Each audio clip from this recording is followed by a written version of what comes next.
part of this important community forum that is being hosted by the Richland Library, and we also want to make sure that we thank the Knight Foundation for their support of this important work to provide helpful, factual information to people about the Affordable Care Act. As Jackie said, my name is Megan, and I'll be facilitating the discussion this evening on behalf of the library. My organization, the South Carolina Institute of Medicine and Public Health, is a neutral, nonpartisan provider of evidence-based information about health and health policy. This evening, I'm here to act as a connector to bring you, the community, together with both the information you need to understand how the Affordable Care Act affects you and your family, and also the resources that can help you make informed decisions. The panelists are here to share their expertise with you and respond to your questions. Ultimately, our charge here tonight is to share accurate information, particularly as there are a lot of changes going on and a lot of confusion, and I think every day, I know I spend part of my day every day in the morning, reading the paper and talking to folks out in the field and just seeing what's going on, because everything seems to be changing so quickly. So as you know, you've probably heard about exchanges, the marketplace, open enrollment, everything that's going on. And open enrollment is currently underway, as our panelists will talk about. And this is a confusing and complex topic at times. Sometimes it seems more confusing than others. So all of us are learning something new almost daily. So what I'm trying to say is don't feel alone. We're all here to learn and share. We did have a forum last month, and there are members of the community that were here that were able to share important information as well. So in many ways, this is also a conversation to share and learn together.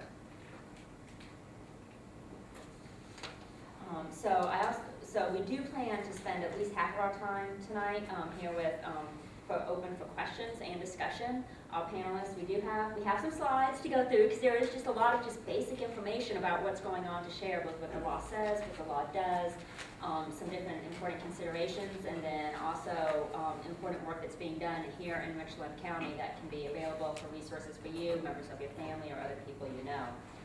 So as we start along, I'm sorry, one final note. I was checking my notes to make sure I didn't forget anything, and it's a good thing I did. All of you on your chair should have something that looks like this. It is the evaluation. We encourage you to fill it out after we're done, but if you do need to leave early for another commitment, if you could just fill it out based on what you've heard so far and share it at the back of the room. And Diana we'll be collecting them. You can leave it in your chair if you'd rather want to keep it as much anonymous as possible. That's fine too.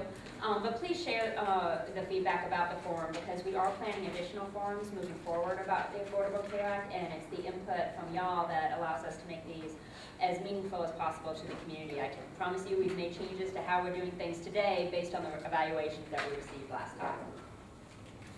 So let's go ahead and get started.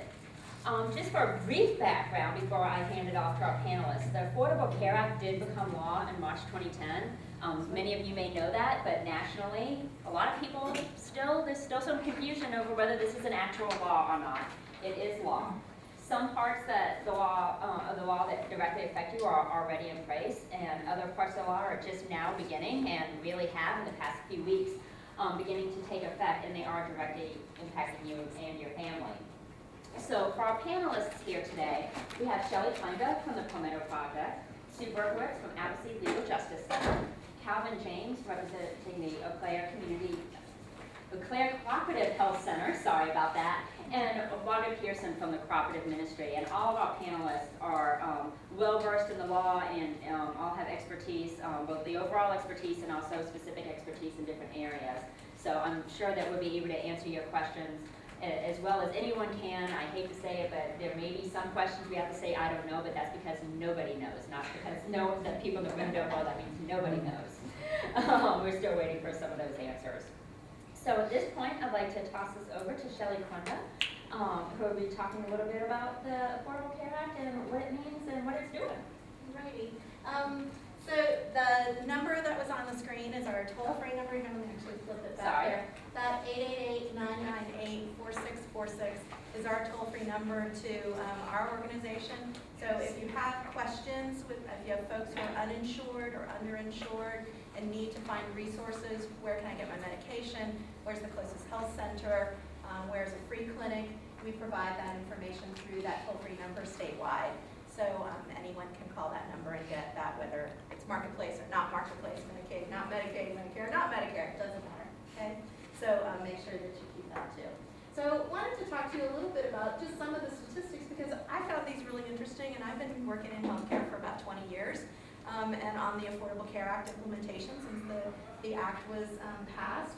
But these are some things that I don't think we usually think of. When we think about uninsured people, there is a very lovely public relations campaign to make us believe that uninsured are a different kind of person. That typically they want us to believe that uninsured people are not working, that uninsured people are black, that uninsured people are uneducated, and that's not necessarily the case. And when you look at the hard stats, it's right here.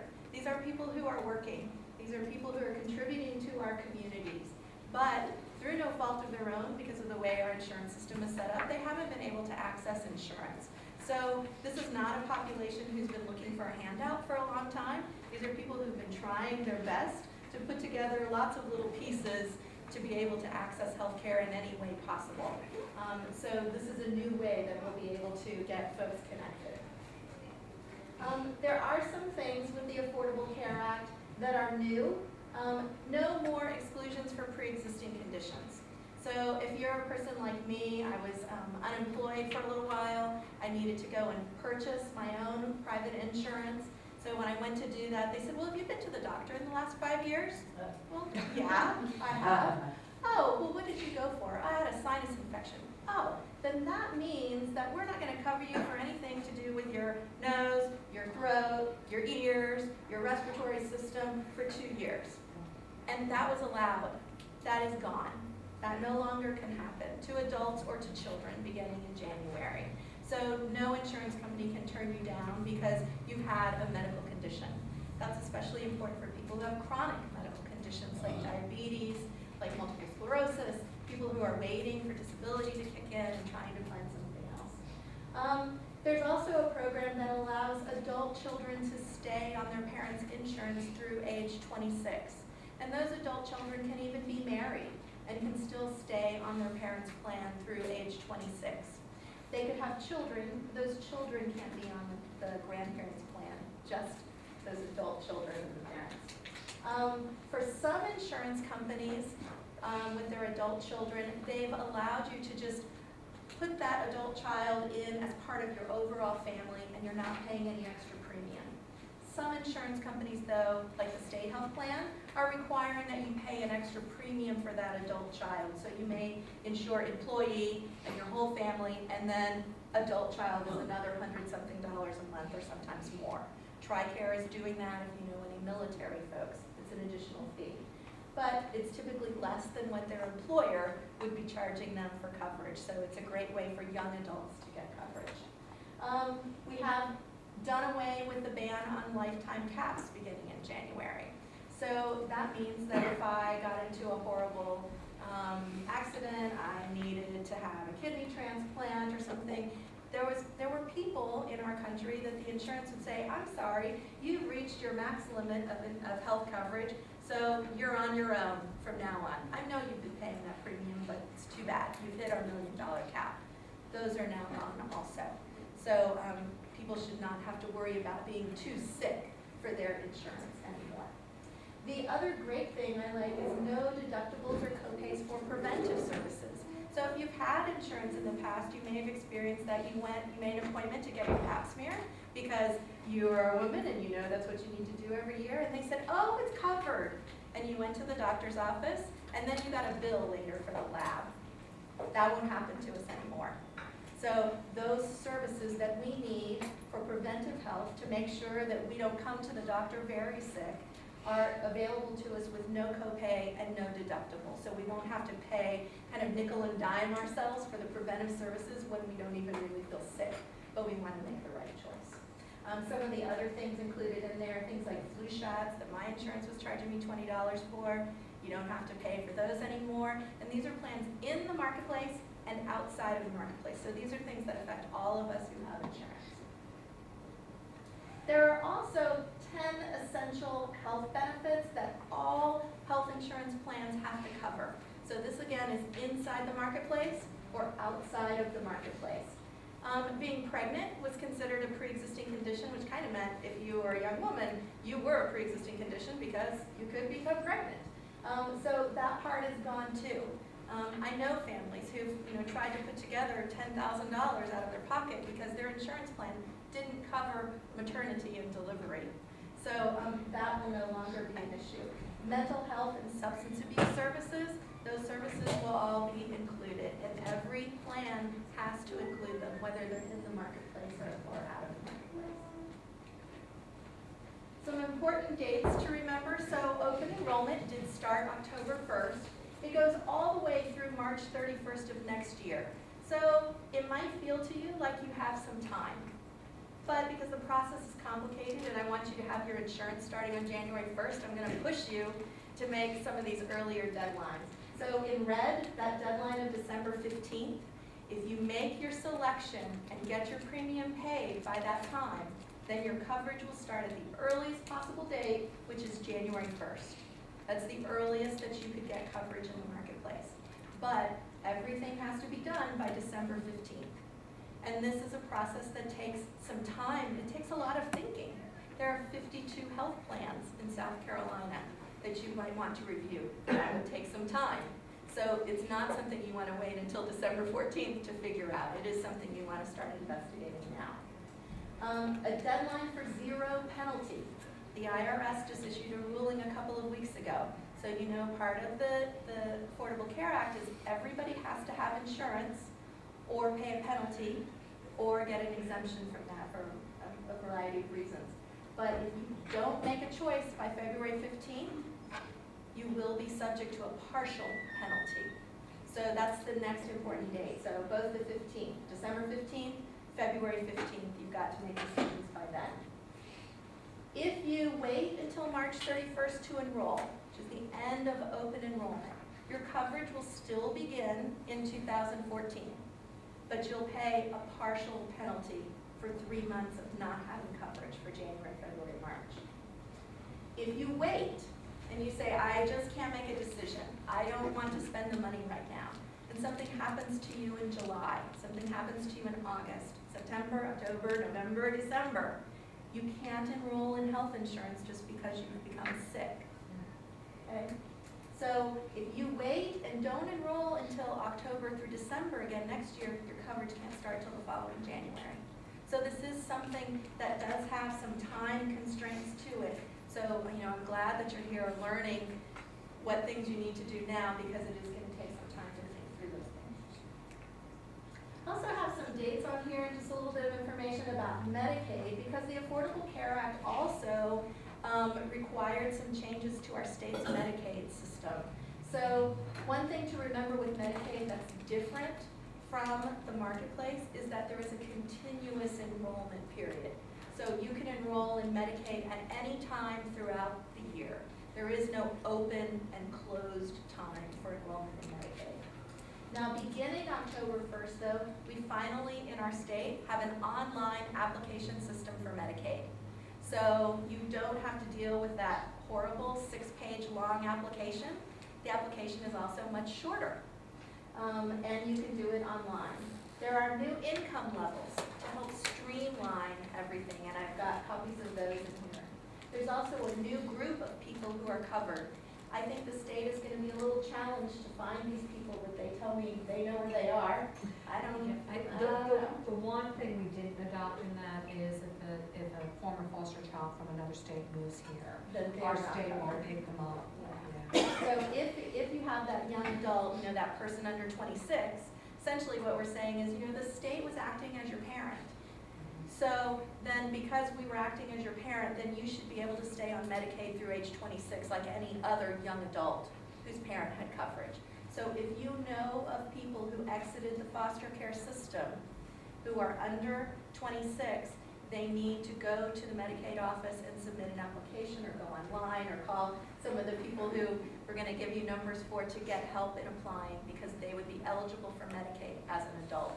That's a really very new change to the system. Beginning January 1st, you would have to go to only one place, and that is healthcare.gov, and you could apply for Medicaid, or you could apply for Marketplace.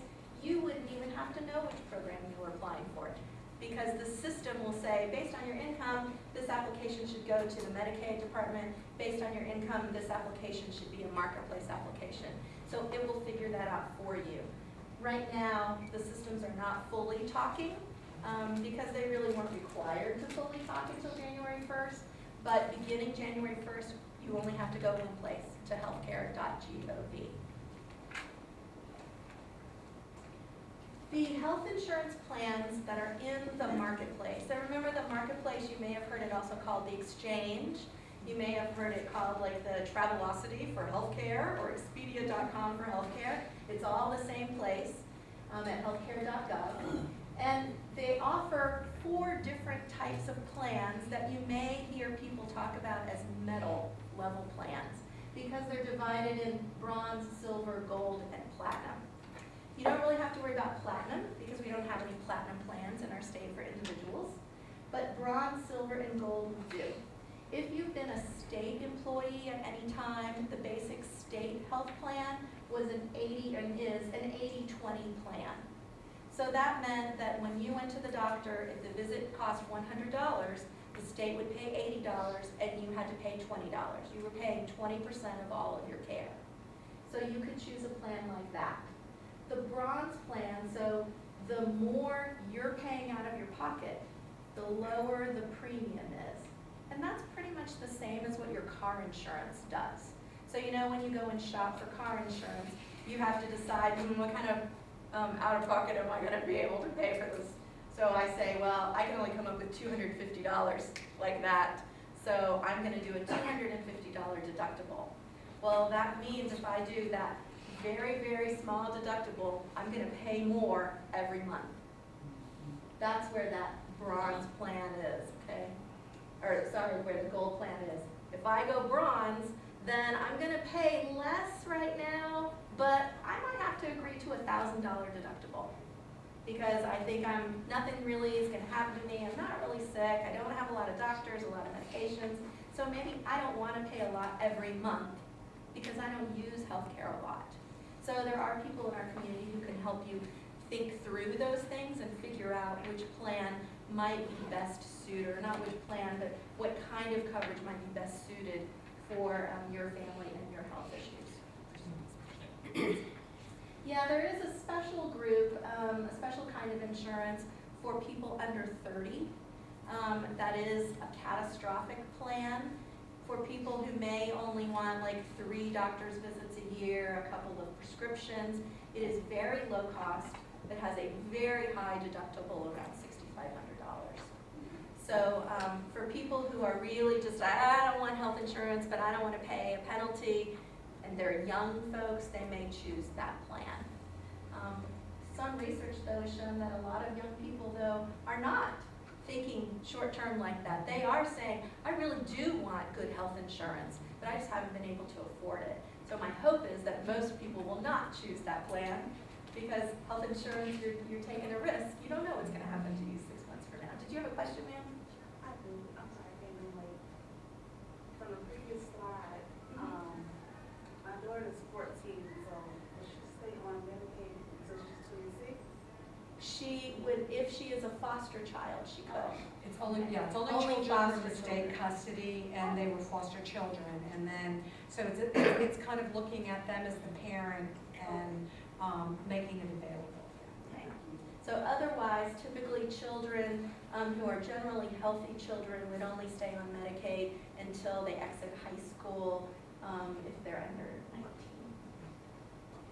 There are some special categories for people with disabilities. So there are 2 kinds of payment assistance that you may have been hearing about through the Marketplace. So one of them is an advance premium tax credit. And advance I put in parentheses because the advance part is a choice. So some people are really bad at saving money. That would be people like me. So sometimes I let the government take more out of my check because I like to get that big refund, right? So in a way I'm letting them keep my money instead of giving it to me now in my paycheck.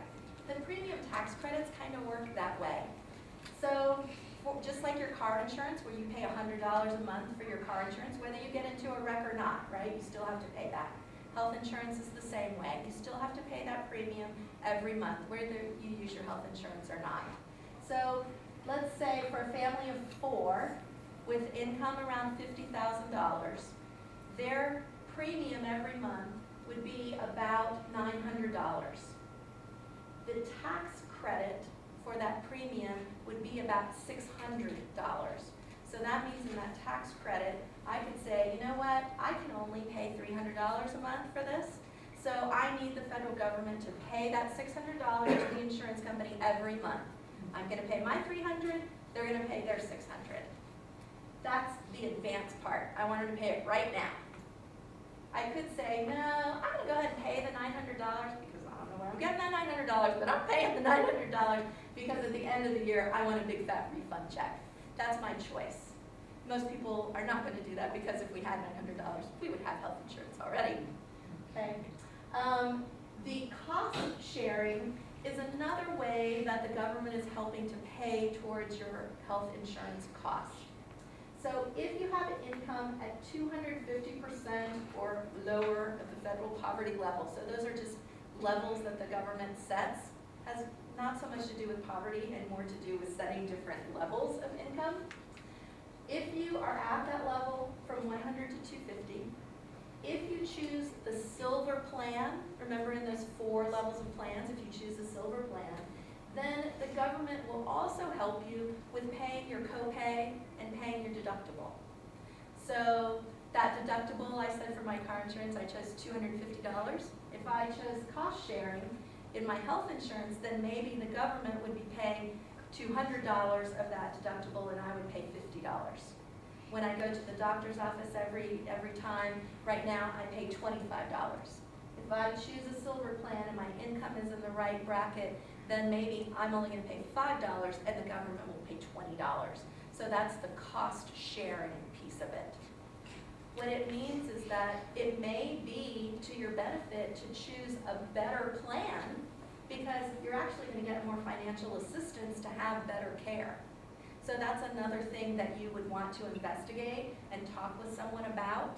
Talk about what your health issues are, what your medications are, how often your family goes to the doctor to determine if that's the right financial decision for your family. So part of this is about health care, part of this is about your personal finances and what your personal budget is. So the income charts, and then Megan, do they have copies of this or it's available on their website? That's actually on the HHS website. Yeah, so there are And these we'll have a link to charts. it from the Okay, library's website. from the library's Okay, website. They can have a link to it. So the first 3 columns in there that have the words LIF, AQUI, and FP, and PHC, those are Medicaid income levels. So if you have applied for Medicaid before for yourself and your young children, what you probably found is that we don't really cover parents very well in our state. Some of that will change for 2 big reasons. One is because that first category is a type of Medicaid LIF called low income families. That income rate now you can see is at 62% of the federal poverty level. It was at 50. So it's gone up. The other part about Medicaid is that we have changed the way we count income with Medicaid because we wanted a streamlined system with the federal government. One of the #1 income sources that single parent families often reported was child support. Child support is not taxable. So now child support is off the table when Medicaid is reviewing your income because they can only look at your taxable income. So if you've been running around to the courthouse trying to get verification of child support and doing all kinds of crazy stuff to get copies and verification of child support stuff, we won't have to do that anymore. Because all of that has changed because of the Affordable Care Act. The last 2 columns in there, health insurance marketplace, that's at 100% and 400%. 100% is the bottom level to get insurance in the marketplace. So that means if I'm a single person and my monthly income is at $958, I can get a plan in the marketplace. And my income can be as high as $300 $3,830 as a single person, and I can still get insurance in the marketplace. If my income is lower, this is the part that's kind of heartbreaking for me. If your income is below 100% and you don't have kids, you're really too poor in our state for health insurance because we did not expand Medicaid. That was a decision that our legislature made and our governor supported, that our poorest people in our state would not have coverage. So these are often childless adult males, and they're people who working didn't have, part-time, say right, people who weren't eligible before are still not eligible. It's not a change, someone It's that the became same. ineligible, they just never became eligible. Yeah, and we're not alone. There are many other states in the union who have made similar wacky decisions to keep people out of coverage. So that toll-free number I gave you in the very beginning is still the number you would send people who are below 100% of federal poverty level and won't be able to get Medicaid and won't be able to get insurance in the marketplace. And we'll still be sending them to the free clinics, to the community health centers, and to prescription assistance programs to get care. Now, that was not a one-shot deal. The legislature has an opportunity to make a different decision this year. But what they typically tell us is, they don't know these people. They don't know who these people are who don't have coverage. They're not the people who are calling them. And we can go and talk to the legislators and talk to them about families we know, but they go, oh, Shelley, you always know all those people. Are they real? I know they are, but they don't. They haven't met you. They need to know you. So this is one of those times when it is important for you to get to know your legislators. We had votes. What we did not have was the will to go against the governor to say, no, we do want everybody in our state to be covered. We need that, and they will do that when we push them. But they have to understand what it means to be you, what it means to be your uncle, what it means to be your brother, because they don't get it. This is an annual income chart, so you'd also be able to see annualized. The individual mandate, how much time do I have, Megan? I don't want to take up too much. It's good information, but Okay, yeah, we need to. sorry. Sorry. So penalties, that's the part the Supreme Court said, yes, those penalties will still stand. So they begin at $95 a year for an adult, but that's only for the first year. That goes up by year 3 to $695 per person. So this is something you want to know about because you don't want to be giving them your money. There are some exemptions. So if you are that person under 100% of poverty who didn't get covered because we didn't expand Medicaid, the federal government is not going to penalize you. But you do need to request the exemption. So that means if you are uninsured, you need to go to the marketplace. If you have insurance, you might not need to. If you are uninsured, you must go to the marketplace and choose insurance, decide you're going to pay a penalty, or request an exemption.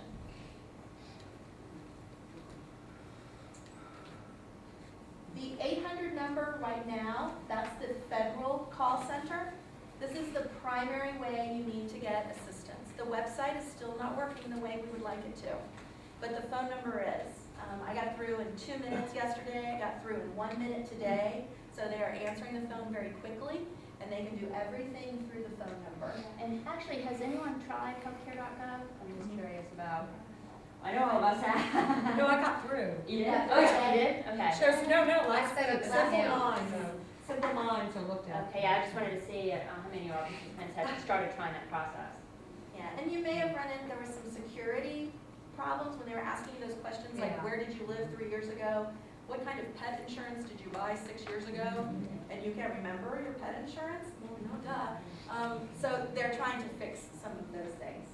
There are in-person assisters, so you're going to hear about some of those today. There are 3 different categories of in-person people who can help you. So certified insurance navigators received federal funding to work with people one-on-one, to go do outreach and education, do lots of things to help you. Certified application counselors are volunteers. There's no money associated with it. Are there people like my staff who have other clients they've been serving who need to help those folks in the marketplace? And then you could also go to a certified insurance agent or broker. The main difference between these two groups is that I, as a certified certified application counselor can't look at you and say, that Blue Choice plan, that's the one for you. I know without a doubt that that's the best one. I can say, well, what do you need from health insurance? Let's think about your budget, let's think about your health care, but I can't recommend a specific plan to you. An insurance agent can, but they can only recommend those plans that they are licensed to sell. So you would want to make sure that you go to somebody who is certified for all 4 companies in the marketplace, because otherwise they don't have to tell you about the other one that they're not selling. Let's go backwards. Hey, Sue's turn. Excuse me. Can you show it? Oh, yeah. What are the 4 companies offering insurance? Sure, they're Blue Cross Blue Shield of South Carolina, Blue Choice, Coventry, and Consumers Choice. Consumers Choice is new to our state. It is a health insurance co-op that actually was funded through a loan from the Affordable Care Act. But it's one in which the members own the insurance company because it is a I cooperative. did see that. I was looking at the website, but I had to go somewhere and sign off. Right. I should have kept going. Well, and I can Get you actually, back on, but. yeah, I also found a lot of, if you go to their individual website, Right. you can also see their marketplace plans and see some detail about them too. So you can go directly to Consumers Choice or directly to Blue Cross Blue Shield South Carolina and look at their plans in the marketplace too. What you won't be able to see is your subsidy and whether or not you're eligible for the marketplace. So you'll still have to go through the marketplace Right. to do the But final you can deal. look But at the plan it- and benefits. it's probably a good idea to look at all their sites now anyways, because when you go on and either working through a navigator or a certified application counselor on your own, sometimes it's better to have all your information, your questions answered, so when you start going through, you don't have to stop and figure all of that out. Yeah, and So it's they do have them on the website, They all do. 4 of them? And it's on the federal site too. There's now an extra little button, but it's, again, doesn't tell you what your premium assistance would be. So, but it is a beginning problem. One of the things we suggested to somebody today was, you know which doctors you've been going to, call them today and ask them, are you in network in any of the marketplace plans? And if so, which ones?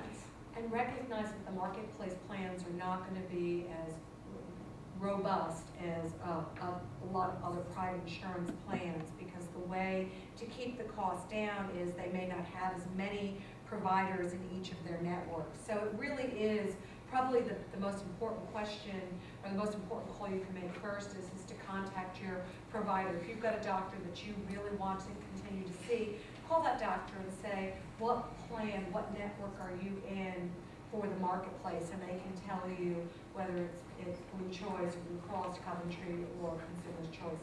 For example, Consumers Choice in Columbia area, I think Providence is the only hospital that they now have.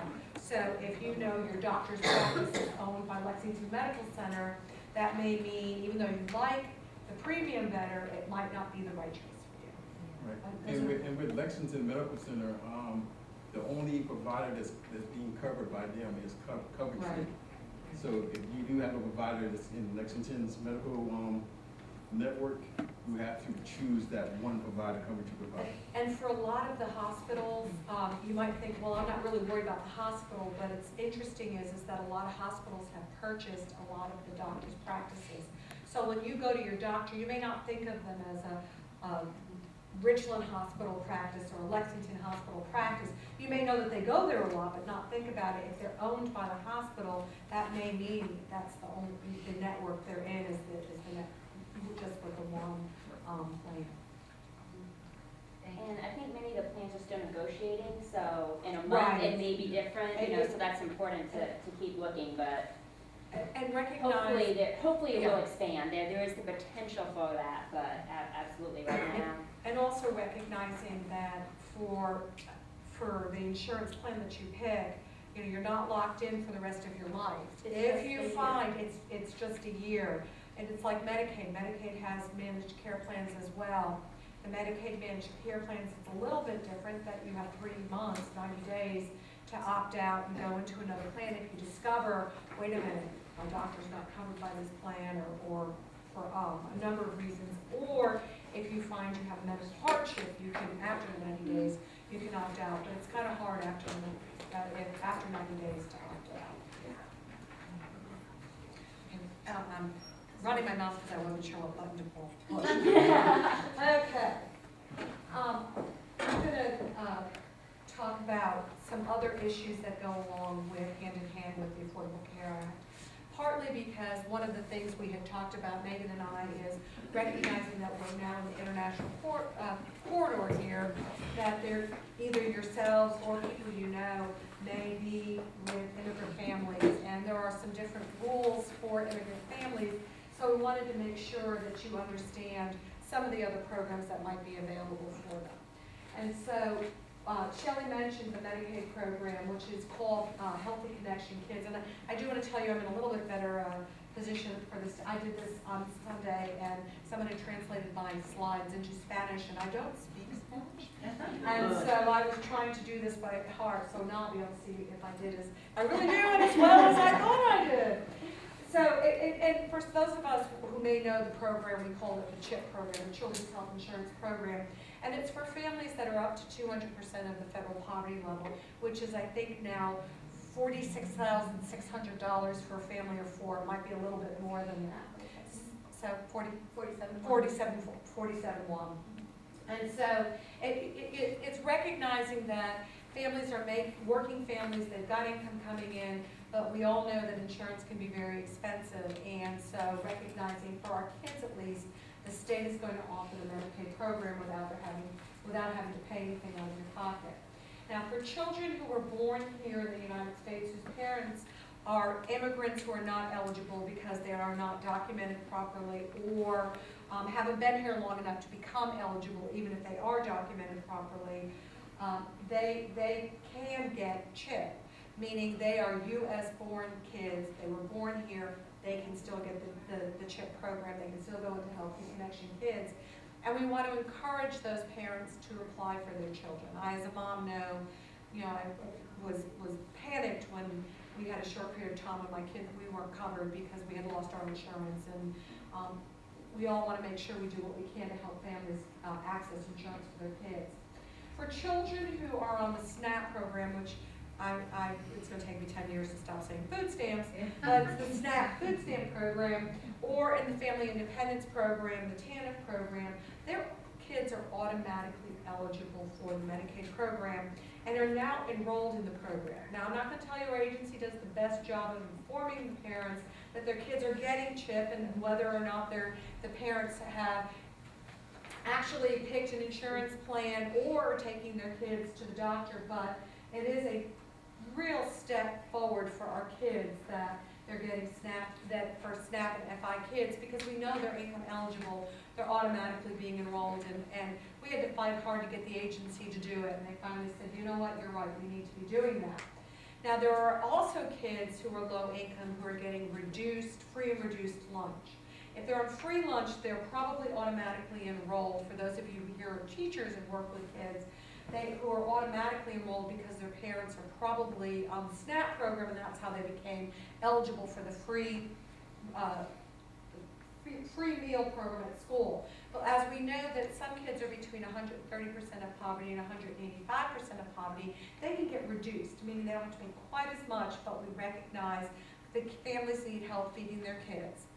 Now, unfortunately, those kids don't automatically get enrolled in the CHIP program, and I was in a meeting today between the Department of Education and the Medicaid agency, and now the Medicaid agency is estimating, well, first they said between 40 and 60, and then it was between 50 and 70. I don't think they have a clue, but there's probably between 40 and 70,000 kids who are eligible for CHIP, who are getting reduced, who are in the reduced meal program, and we need to do a much better job finding these kids and helping them, their parents, get them enrolled in the program. And this is for all U.S. citizen kids or children of immigrants who've been here 5 years or longer, or have special status through a U visa or a T visa because they may have been victims of violence.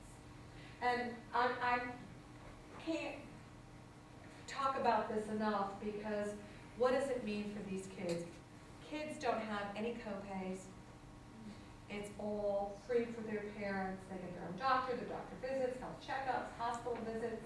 I mean, all of these things are available for the kids. There are prescription drugs. And another thing that's very, very important is for children, when they're screened, if they are found with diagnosed with any kind of problem, and it can be a learning disability, it can be a behavior disability, they are entitled to treatment as well. So for those of you, once again, who may be tied to the school system, when children are in the Medicaid program and they go through what's called EPSDT screening, and if they're diagnosed, they get a right to that treatment and they can get the assistance that maybe they're not getting right now. And because it's run by the state, they're not permitted to have any cost sharing for kids. Now, it's a little bit different for adults. There are some co-pays, like $3 for prescriptions and small co-pays for doctor visits, but for kids, at least till 2019, that's not going to happen. Now, Shelley mentioned, she showed you the income levels, and those of us who do this stuff, we're talking about this poverty level, that poverty level. Well, there are some families who have children with profound disabilities, and they may even have insurance. But the insurance, because of co-pays and deductibles, doesn't cover everything. And when you're a family with a child with profound disabilities, it can become very, very costly. And these children are called Tefra or Katie Beckett. And Katie Beckett was a young woman whose parents could not afford all the care she needed, despite the fact that they had insurance. And their only choice was to get help from their state was to put their child in an institution. I bet no parent wants to do that for their child or their adult child. And so the laws were changed so that we don't look at the parent's income for profoundly disabled children, so that their parents can get Medicaid coverage for the very specialized services. And it's not a big population. We're talking about, I think, a couple thousand kids in the entire state. But for that family that it impacts, it can be the difference between keeping a child home or a child going into an institution, or you keeping a child home and the child not getting the care that they need. So what about for adults? Well, eligibility for adults is much more restrictive. We do have 32 categories for adults in South Carolina. 32. It makes my head hurt when I think about that, because nobody can keep all that straight in their head. And Shelley talked about for families and children, and right now it's at 50% of poverty, and we are going to go up some under the ACA, partly because some of what we had were called disregards are going to be taken away.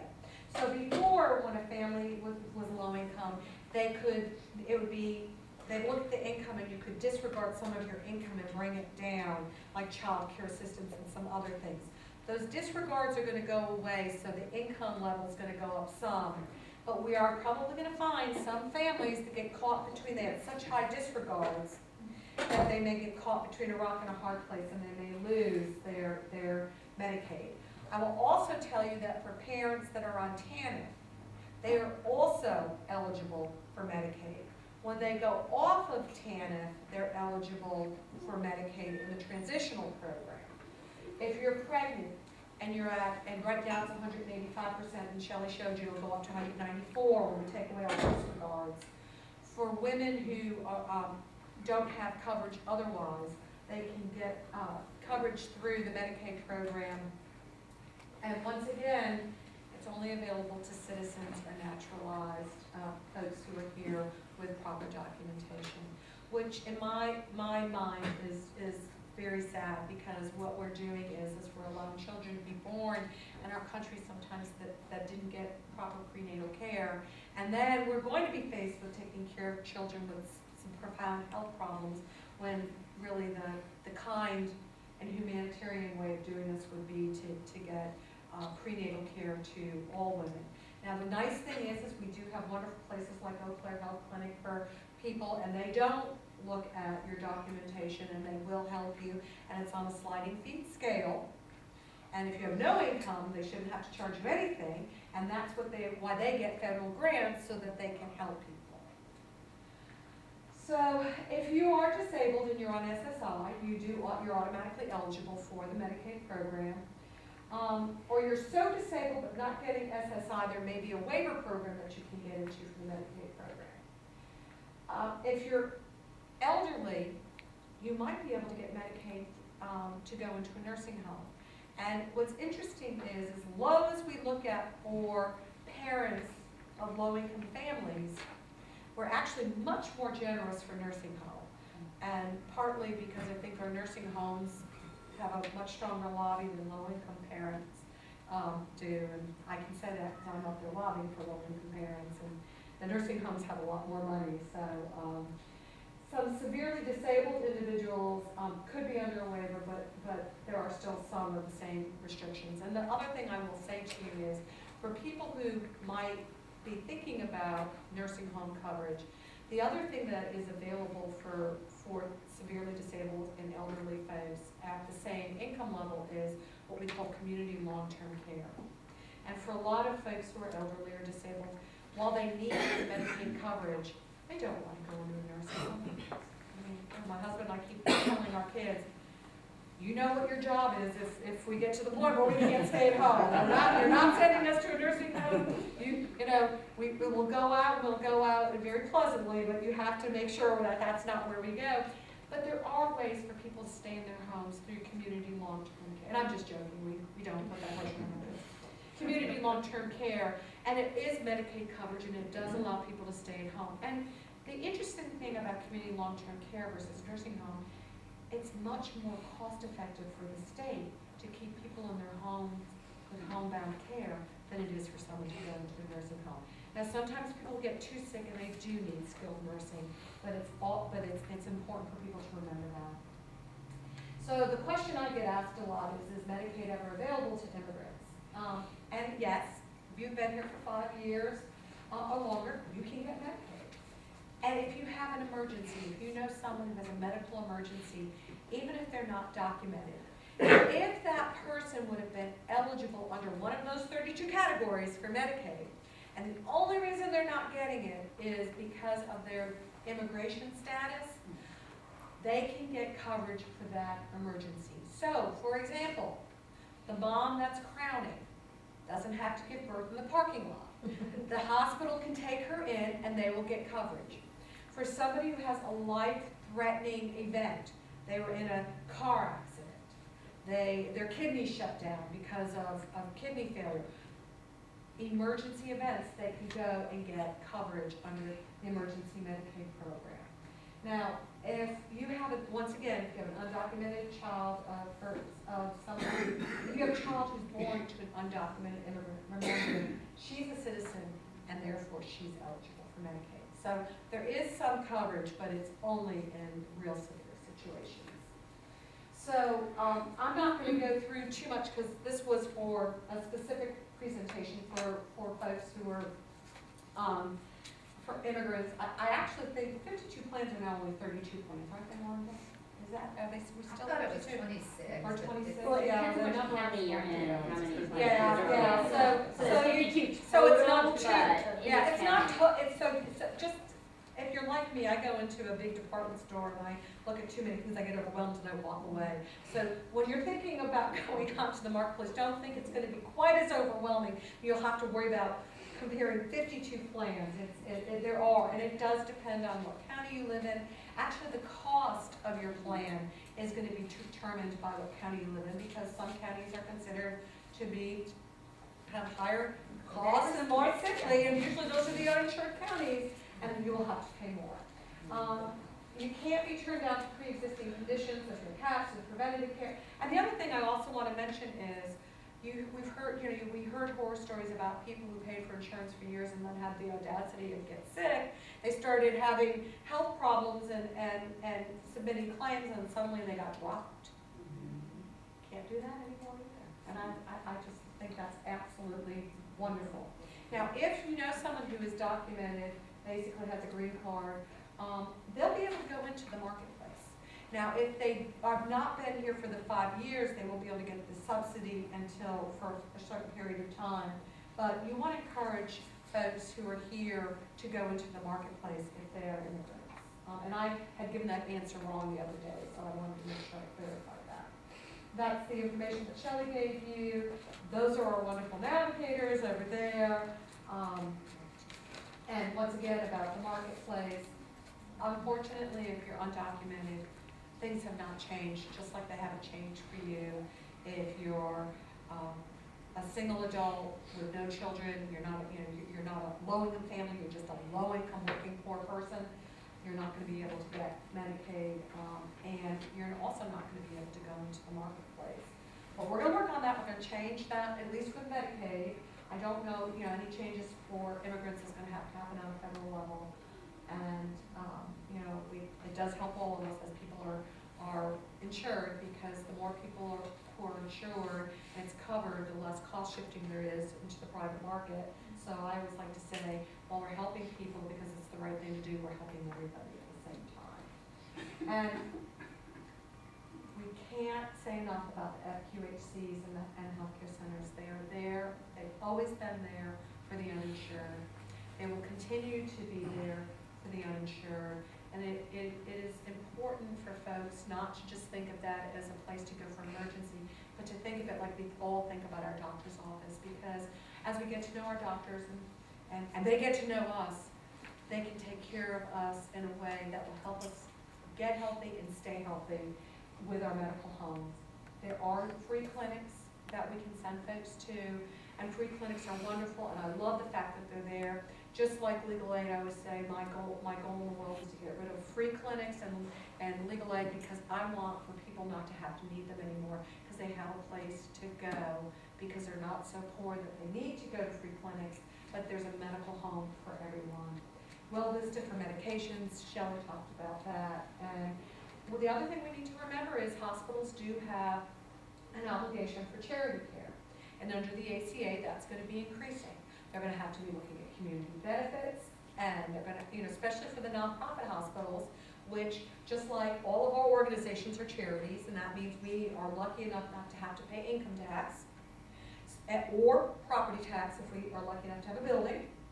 They also don't pay income tax or property tax, and so they're required to give more in charity care and do more for the community. As we start to work further into the ACA, we need to remember that hospitals should be posting their charity care policies. They should be abiding by them. You shouldn't have to look anywhere real hard for one. And we're going to be working from our office to make sure there's a lot more transparency and all that, as well as our Medicaid program is going to be looking at that, because they recognize that that's just one more component of care. I talked about emergency Medicaid already, and now we'll go to health. Oh, Here, take it. I got it. Thank you.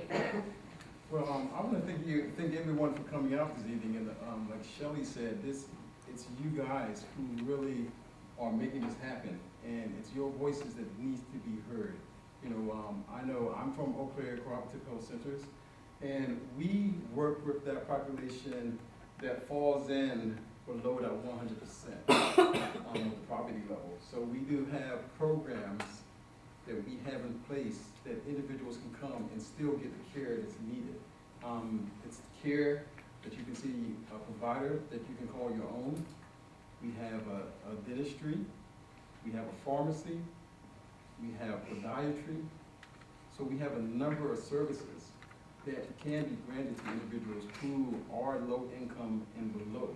So we do have those services that's out there that's needed, that a lot of people will want to have but feel they can't have because of the income. It is on the sliding scale, but even if you're making nothing, you can still have this care, and it's good care. It's care that you don't have to go to an emergency room and see one doctor one day, go to an emergency room in 2 months and see someone totally different, and have to start all over with your medical care. So this is an opportunity with Eau Claire to come in and really get the services and build a rapport with your doctor, because you need that rapport with your doctor so that doctor can tell you or be able to follow what's going on with your health care.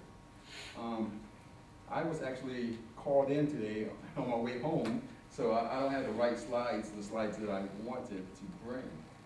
But the one thing that I noticed in here, and one thing I wanted to show, we hear a lot about Obamacare, that this Affordable Care Act is Obama's, and he's the one that did it. But however, this has been going on for over the past 100 years. We're starting with Franklin Roosevelt back in 1914. He implemented a healthcare program that he wanted to be federally funded, just like what's going on now. And in fact, Richard Nixon in the 70s had a program that was already approved by Congress and was ready to be implemented.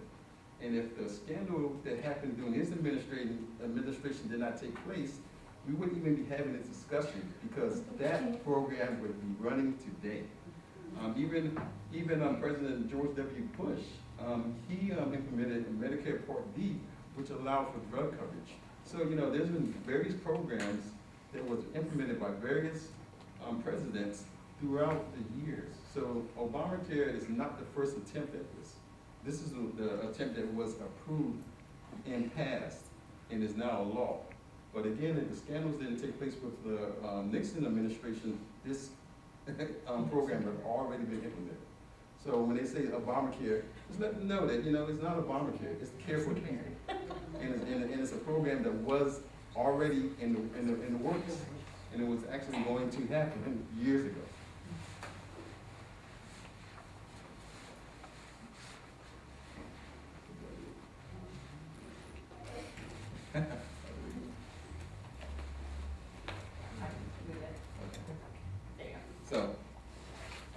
So the one thing that we're doing at Eau Claire is we're helping individuals enroll into the marketplace.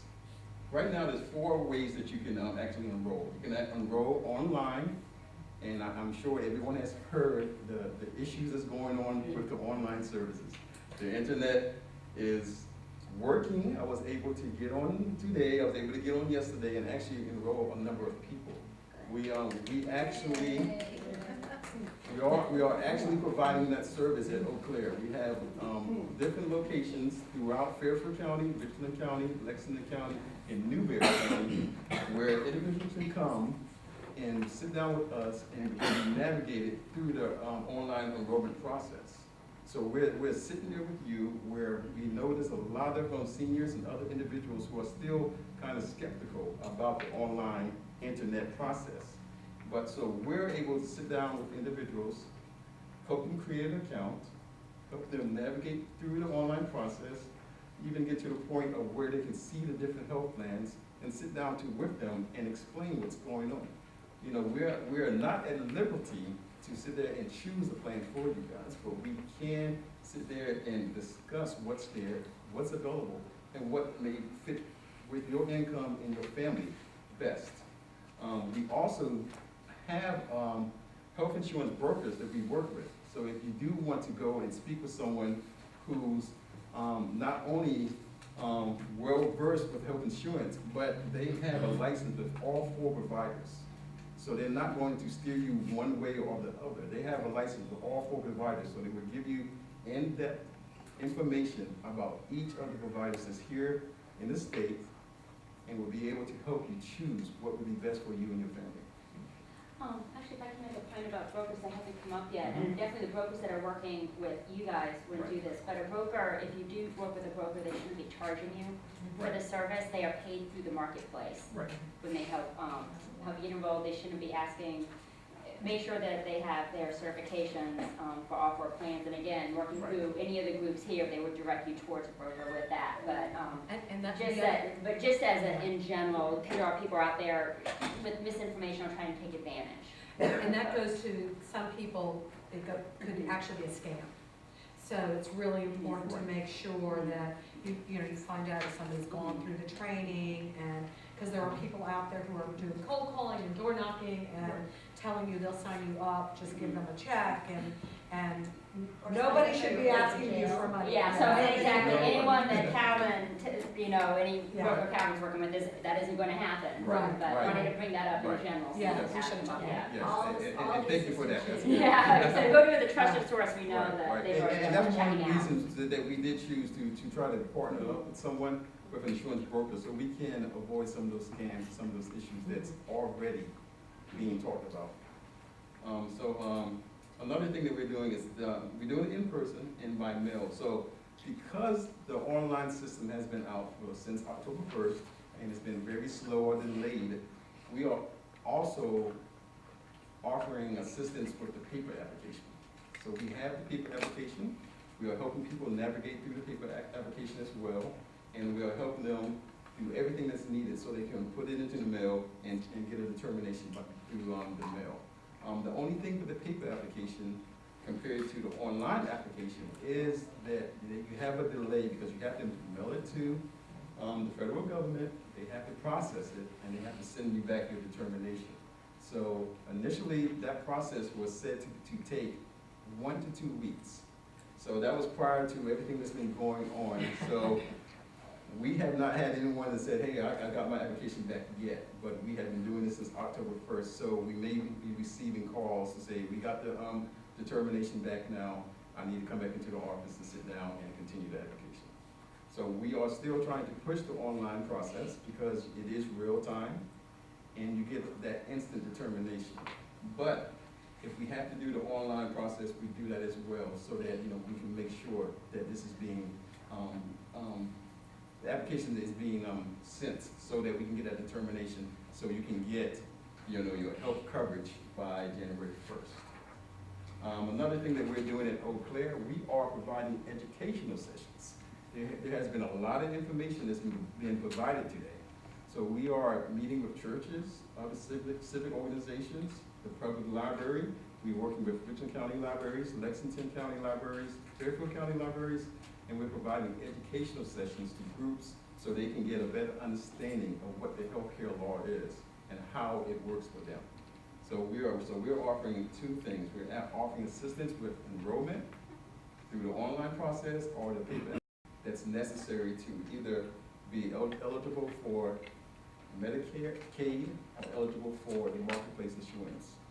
So that's pretty much what we're doing. So this is just the same information that was shown earlier. And again, just the important dates. And again, this is what we're doing to educate individuals so they can meet these dates and really get that application off.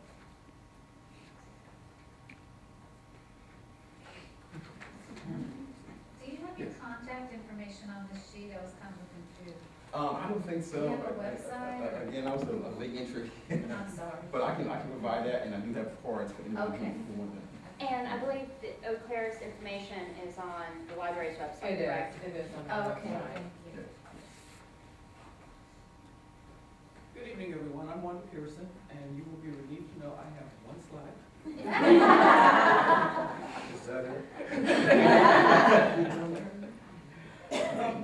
We are the Health Insurance Education Cooperative, and we are one of the federally funded navigator programs in the state of South Carolina. There are 3 programs, and ours is the Midlands area program. Our partners are the Greater Columbia Community Relations Council and the South Carolina Progressive Network. And among the 3 of us partners, we are covering the 8-county region. You see there are actually 9 with Sumter. And we're finding as we are implementing that our tentacles are extending further out into the beyond the Midlands, just because that's where the demand for services is coming from. The primary difference between our program and some of the other sisters is that we are mandated to be totally objective. We don't partner with insurance agents because we have to, at all costs, maintain keep from having any conflicts of interest or any appearance of conflict of interest. And in the agents and brokers were, offering money and that type of thing, and it's not, even though they don't charge the consumers anything to provide their service, just the fact that they were, if there's any money involved, then it kind of taints the people's perceptions of the navigators as being objective. So when you work with a navigator, you are getting just the facts. So if that's what you're looking for, then we are a good choice for you as far as getting information about what's going on in the health insurance marketplace. We offer services at various locations, starting with the partners' offices here in the Greater Columbia area. We also have an extensive schedule that we're adding to all the time of other locations in the other counties that we're serving. Some of the places that we are Sumter, the Hope Centers. We've actually provided some services at the Sumter County Library, but we don't yet have a regular schedule there. Newberry County Literacy Office, Fairfield Hospital. So they're just all kinds of places that we're adding. Kershaw and Elgin area, we're still looking for a permanent location, but we think we'll have that nailed down by the end of this week. Saluda. So just, quite honestly, if someone calls us and we can get a navigator in front of them or get them, then that's what we'll do. 9 to 5 for the most part for the hours here in Columbia. South Carolina Progressive Network actually goes until 6 most days, but we will do evenings and weekends if that works better for people. Because again, we just want to make sure that we're available when people need to work with a navigator. And we are finding that people do appreciate that one-on-one interaction because the information is confusing. We're working with a lot of people who don't have email addresses, don't have access to the internet. So when our navigators go out, they have tablets, they have their own little Wi-Fi hotspots. So when the website is up and running, we can get you enrolled. We've added our hours here when we're at the Richland Main Library. We also have hours at the Lexington Main Library. Our contact information is here, dedicated email address and dedicated phone just for this project. So if you call, we will schedule time to either come and speak to your group or meet with you individually.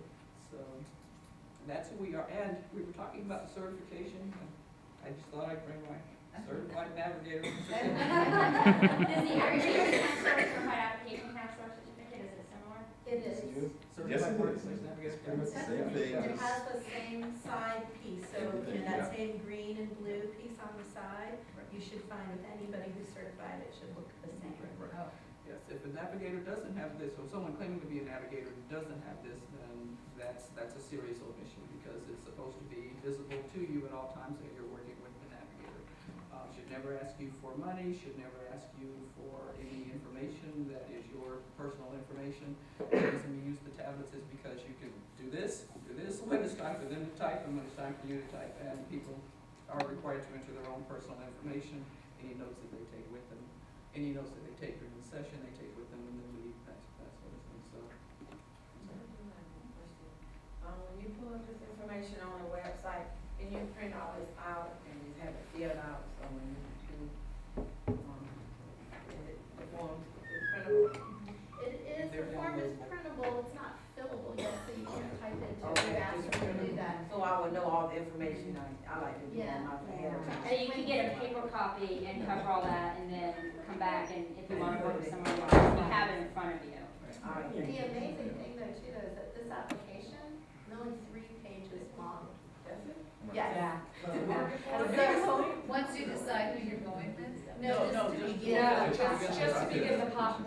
I mean, because a lot of what took so long with insurance applications, we just had to do it for our office, is they're not asking you about they're not asking you about every doctor visit you just had over the last 10 Right, years, because which it you're not doesn't gonna matter remember, anymore. or what prescriptions you took, or if you were in the hospital, if you know, was out.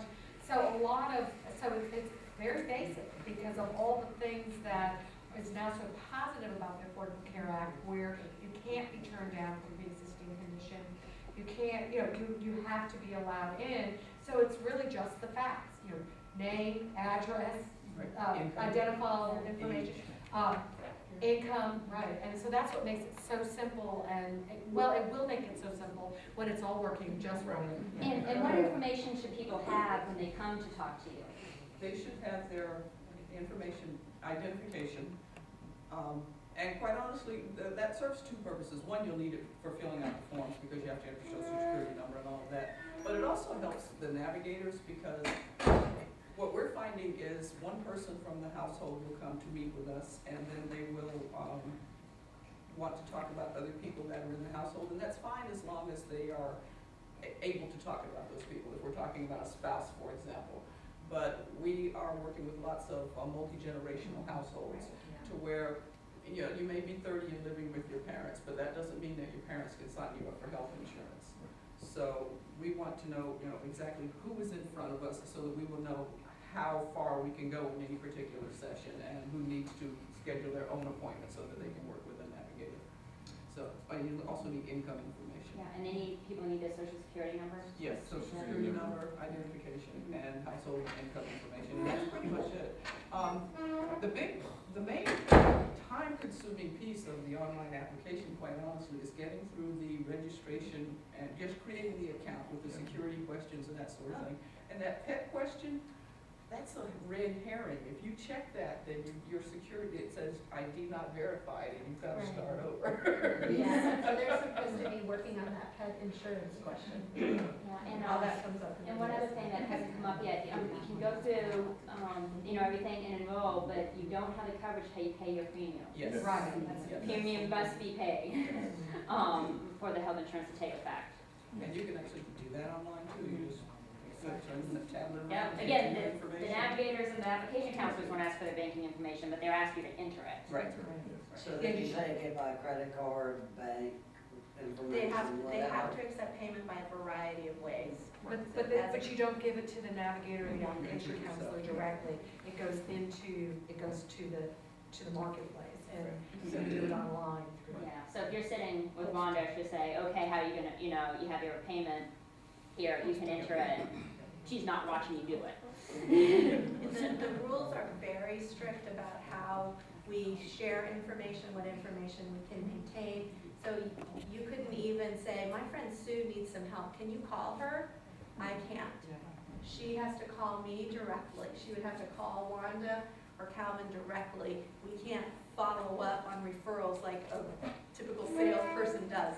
We can't do that. So you shouldn't ever be receiving any kind of unsolicited call. Nobody should be calling. I'm gonna have a question here and then over there after you make your That's what presentation. I was gonna say that it also will need, email accounts. Because Yes, thank you.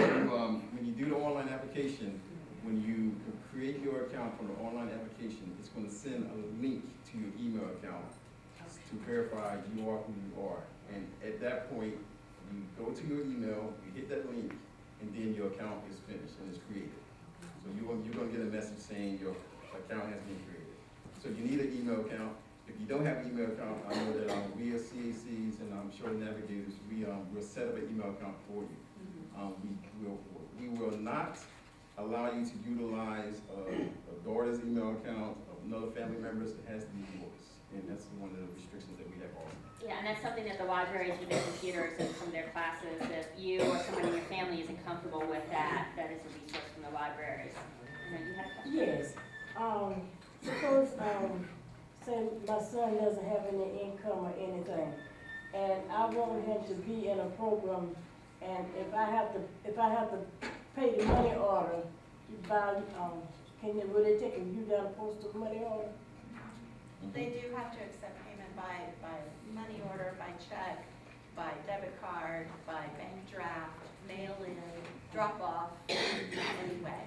The problem that I hear that you might have brought up though is the fact if he doesn't have any income, he's too poor. You can't go into the market. He's too poor for the marketplace. He couldn't get insurance. Even if he gets food stamps? Not as an adult. Huh? How old is Oh, he's 40, whatever. What happened was, he was working out in the working place, and, he had surgery, and the surgery went wrong. And they had to go back in and do another surgery. And so now he's waiting for them to get his back, so he can get back into the working place. Right. He's only been out like a year or so. Yeah. So, He would actually have to have income Yeah. at 100% of poverty level or more in order to qualify for insurance in the marketplace. And that's where the, Yeah, So the I can healthcare give you, center I can might give you be one of my better, cards and yeah. you can contact me, Yeah. because we have programs at Eau Claire, Oh, at Eau Claire, corrective health yes. centers that will, Okay. you will be able to come in and get services for. because I can give him a job. I do have a question. Now that we have the Affordable Care Act, how will this affect the other insurance companies? Like, I have insurance with my state, but I have the minimum state insurance. Right. How would that affect that now that we have Affordable Care? if you have insurance and you're happy with your insurance, you need to keep it. We're not in the marketplace for my office. We have insurance outside of the marketplace. That's what we have right now. Maybe next year, we will change that, but you can keep it. Now, your insurance, how it could impact you if you have private insurance is, there are, the minimum things that we showed for The the health, essential essential health health plan. All insurance programs are gonna have to have that.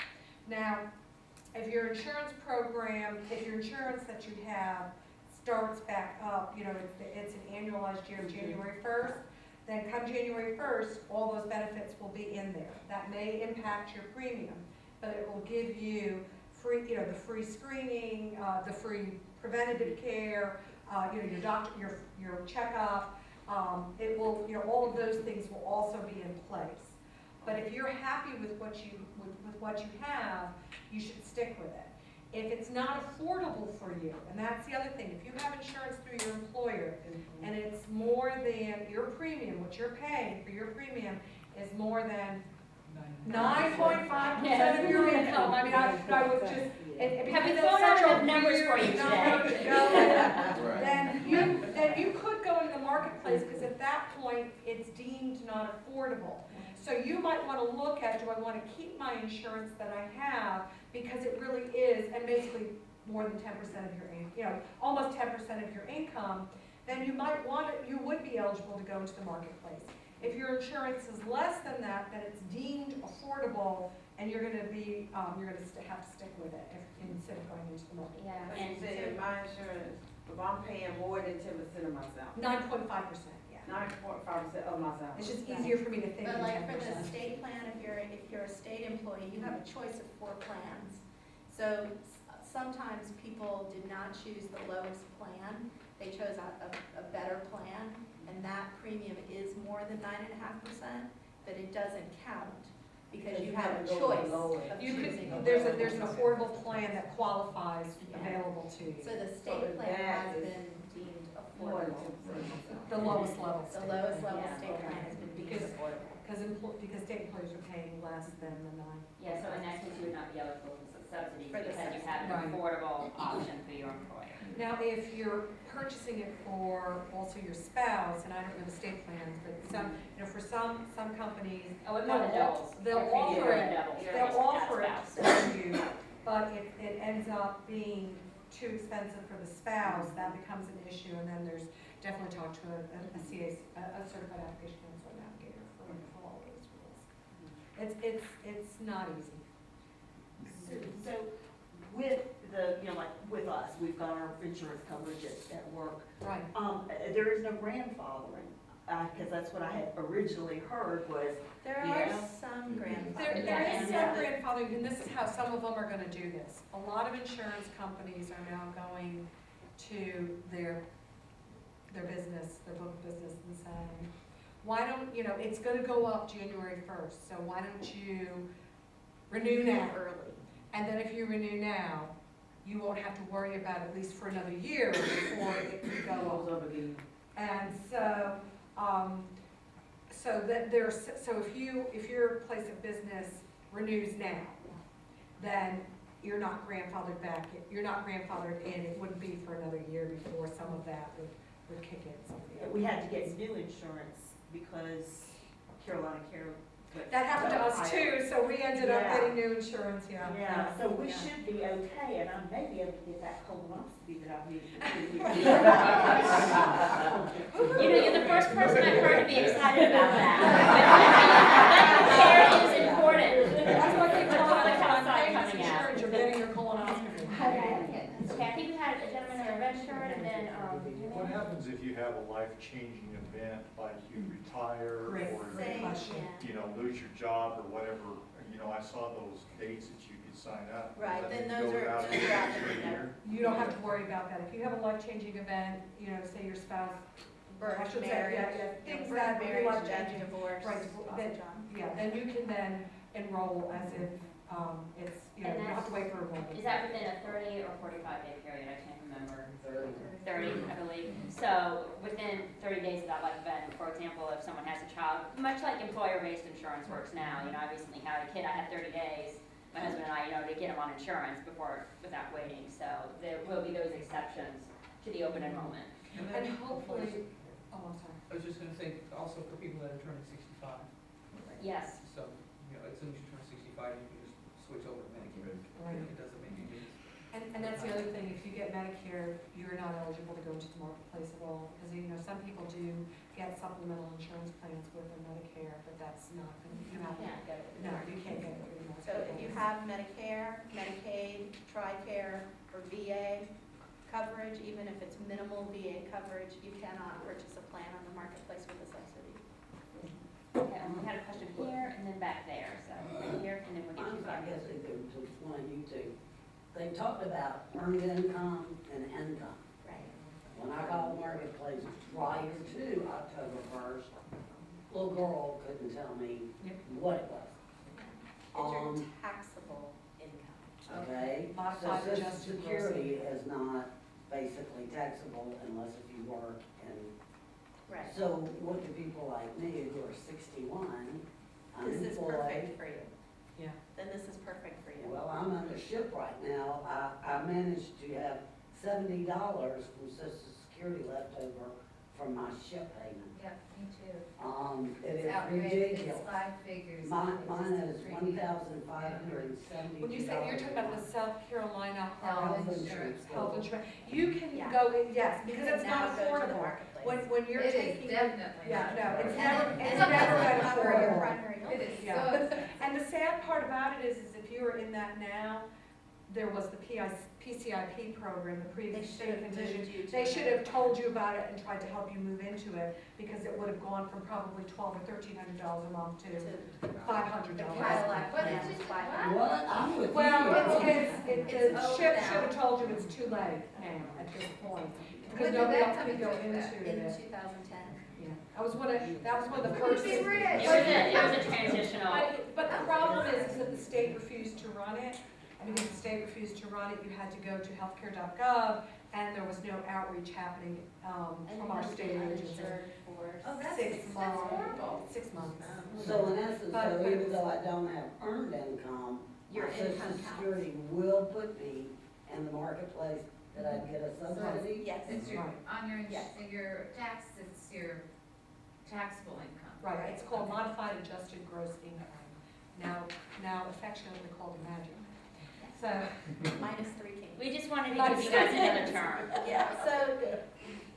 So there are a couple of categories of people that I think this is particularly focused on. If you're a person who has been approved for Social Security disability, but you are in the 29-month gap waiting for Medicare to kick in, you started receiving your check, but you don't have Medicare, then marketplace coverage is perfect for you. Because once you started getting a check, you made too much to qualify for Medicaid or disability in our state. So that group of people. If you know parents of children who have special needs, that parent is probably surviving on the child's Social Security income, which is $672 a month. That's too much for that parent to qualify for Medicaid. That parent needs to look at the marketplace. And then those, That would be only income, or that's the only income that's coming into the household. when they're family of 2, then it should be 600. You're below 50% off. Oh, so they're 62. So now they'll be on Medicaid, not marketplace. I'm sorry. So now they'll be Medicaid. Okay. So that population of people. And then people who have been freelance kind of people, consultants, working from home, individuals who are just not connected with an employer and they're making some intermittent income, those people need to go to the marketplace. So there's lots of people, I think, we haven't done a lot of stuff for women's rights in a long time in this country. This is one of those things that's kind of a backdoor women's rights issue to me, because it gives us flexibility in employment that we haven't had. Because we've all had to work for a specific employer to get that health insurance to make sure that you have coverage. You have options now, because you could go to the marketplace and purchase insurance and be that freelance person that you want to Be be. the entrepreneur you've always Well, wanted. Yeah. being a woman isn't a pre-existing condition anymore. Exactly. Well, that's a good one. I'm sorry, I'm supposed to stay neutral, but. And the other piece that also is for folks like me who are fairly healthy, but now are considered on the older side of life, and you get the bill coming into your office and you see someone who might have a lot more illnesses, but they're 20 years younger, I can't be charged 10 times more. I mean, right now, under the law, if for age, you can be charged 7 to 10 times more. Under the Affordable Care Act, they can still take it into account, but it can only be 3 times more, which is a huge, huge change. you had a question back here, ma'am? Okay, you said if you have Medicare, you don't qualify for the Correct. Right. Correct. But my question is, can you go in and maybe get like a dental plan? Something, can't you do anything? I don't think you can do that. I think Just a once, because your standalone Medicare doesn't cover dental and you don't have a supplemental. What they would require you to do is get a supplemental plan versus A Medicare but you know, I supplement, haven't but looked not at that, for- that exact question, and I'm going to opt for I'm not positive. My inclination is to say probably not, but I think it's something we need to look at, just to be on the safe side. Because sometimes my gut reaction isn't always the best. Calvin, is dental is okay with dental? I'm sorry. I'm not Yes, gonna okay, ask you that. we provide dental services. Right now, the only, office that we have is in the Pillingham location. So from here, it may be a little further to travel, but we do offer dental services also. Yeah, so if you or someone, you may be asking about having an immediate need, definitely get Calvin's card, in that interim period, or figure out the dental insurance. Yes. I'm pretty sure I saw some other hands earlier. My question is in regards to Medicare as well. My mother pays a copay right now for her doctor visits. As of January 1st, the 10 essentials that are for all the insurance, that's for Medicare as well? The essential benefit doesn't mean that you're not gonna be paying. The 10 things that were listed are what has to be on the plan. Now Medicare for your doctor, your checkup, I wanna say well visit, because I have, that's what I was thinking when I think of, but your annual checkup is free under Medicare now. Okay. All that, the preventative, yes. Medicare gets the same benefit, and actually, that started, I think, 1 or 2 years ago with Medicare. So yes, she can go to the doctor for her annual checkup, get all that done, and there's no charge to her. Yeah. But her regular doctor visits, she's going to have to pay her copay. It just says these are the things that have to be provided, the essential benefits. It doesn't mean that there's not a cost. But they are provided for her. Right. As of The 2010. other thing that might be important, this just happens to also be the same time for Medicare open enrollment. So Medicare open enrollment started October 1st also, but ends December 7th. So there are specific people in the community who are also have to have SHIP counselors. That's what you were saying, SHIP. We were thinking of something Medicare else, counselors. but there are SHIP counselors. So if you've had any change in your health conditions, new medications, new diagnoses, you would want to go and speak with a SHIP counselor about your Medicare coverage and make sure you're in the right plans for your income and your medical situations going forward into next year. And you can find those folks through the Office on Aging, Lieutenant Governor's Office on Aging, and through your area councils on aging. And there's wonderful, AARP has a wonderful website which you can put all your medicine in, and it like calculates and tells you what would be the plans in your area that covers your medicine, and thinking about what Medicare Part D plan to go into. But the counselors, the SHIP counselors will help you with all this information. But if you're on, and just because this is one of the scams that we've heard about, people who are on Medicare getting calls saying, oh, you're on Medicare, I need to enroll you. Again, an unsolicited call, you shouldn't be getting those. But I need to help you renew your Medicare or get you into Obamacare now that things have changed. And sometimes, some of our older population sometimes is a little bit confused, or, can be More vulnerable, more trusting. Yeah. So, again, more in your parents, more in your neighbors, whoever, people would not be calling to re-enroll them in Medicare or to switch them to Obamacare or in any other ways. And that is a scam that is happening in South Carolina now, which is why I wanted to mention it. We do know that it has been happening and has been tried. Thank you. Yeah, they tried it on someone who works for AARP, the volunteer coordinator. I remember she was talking about that. They called her and she played along for it, didn't give any of her personal information out, but played along to see what they were saying and stuff to be able to share that. So that is something that is happening. Yeah, one of my staff actually just got a call day before yesterday. They left a voicemail message and said, you need to enroll in Obamacare, call this 1-800 number and we will get you enrolled. So that's a scam. So when you're getting that stuff, do not respond. You can report it. The Department of Insurance in our state Department of Consumer Affairs, Mhm. very interested in any of those scammers, as are we, because they harm all of us who are out there trying to do the right thing. The scammers, make it harder for us to do I our saw job. those stick in the ground signs, Right, right, like pop up October 1st. Yeah. Apparently they got caught Yeah. because they're gone. Yeah. good. Yeah, I mean, these are the same folks who will tell people who are behind on their mortgage, just pay me each month and I'll work it out for you. Unfortunately, there are programs that will help people do that, good programs. But whenever there's something good, like the Affordable Care Act or programs to help people who are having trouble with homeownership, there's always somebody out there who wants to take advantage of them. And while there was a little bit of controversy about, should we be giving information to the navigators, I mean, these folks who are, I'm not a certified navigator, they have to go through strict scrutiny, they do background checks, and it's, that you're doing, when you're giving information, or when you're going through them, because you're not giving them any of your information, it's very, very safe. But unfortunately, there's always people out there who like to take advantage of others, and I wish I could figure out a way to legislate against scammers, but there are always gonna be some people out there that do bad things, and what we just have to do is be hyper vigilant and make sure we tell each other and share that information so we can protect each other. Any more questions? Well, I think most of our panelists will stick around for a few minutes if we have more question of we can't help you go directly through things now or anything, but if you do have a question that perhaps you didn't want to ask in front of everyone, we will stay here for a few more moments. Really want to thank you all for coming and getting the information. I hope you have found this helpful. We definitely want to thank our panelists, because they're the ones who really bring the expertise and are able to answer the questions.